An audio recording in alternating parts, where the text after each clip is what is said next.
Ini pemerintah Kota Payakumbuh melalui Dinas Kesehatan masih menunggu instruksi dari pemerintah provinsi maupun pemerintah pusat terkait rencana sosialisasi dan pelaksanaan pemberian vaksin COVID-19 bagi warga Kota Payakumbuh.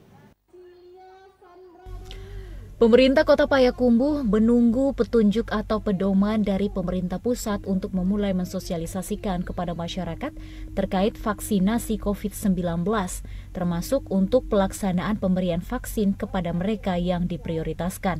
Hal tersebut diungkapkan Kepala Dinas Kesehatan Kota Payakumbuh, Bah Rizal.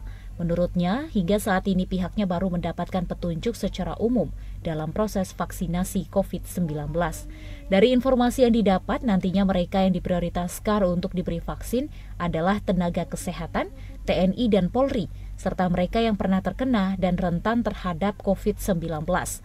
Sedangkan untuk masyarakat secara luas, Dinas Kesehatan belum mendapatkan informasi seperti masyarakat yang akan divaksinasi, lokasi vaksinasi, dan berapa kali akan dilakukan vaksinasi. Terkait dengan vaksin atau kegiatan vaksinasi COVID di Kota Payakumbuh, secara umum kita mengikuti kebijakan nasional. Ya.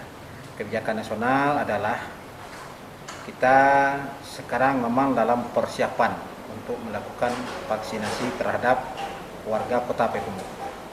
Nah, secara nasional kita diutamakan dalam yang pertama divaksin itu adalah mereka-mereka yang terpapar langsung dengan publik, seperti petugas kesehatan, TNI, Polri, para guru-guru, dan para pelayan masyarakat lainnya seperti ASN. Dinas Kesehatan akan melaksanakan sosialisasi ataupun pelaksanaan vaksin setelah petunjuk pelaksanaan pemberian vaksin telah jelas didapat, sehingga nantinya ketika sosialisasi kepada masyarakat dapat diterima dengan baik.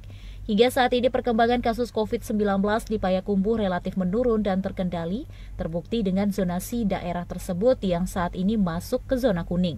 Penambahan kasus dalam beberapa waktu terakhir masih terkendali.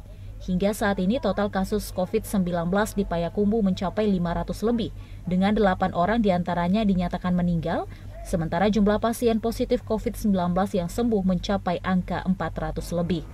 Di Payakumbuh klaster kasus positif beragam, mulai dari klaster ASN, perkantoran hingga klaster masyarakat, yang penyebarannya didominasi karena kontak langsung dengan pasien positif COVID-19. Demikian laporan Edward, TVRI Sumatera Barat melaporkan.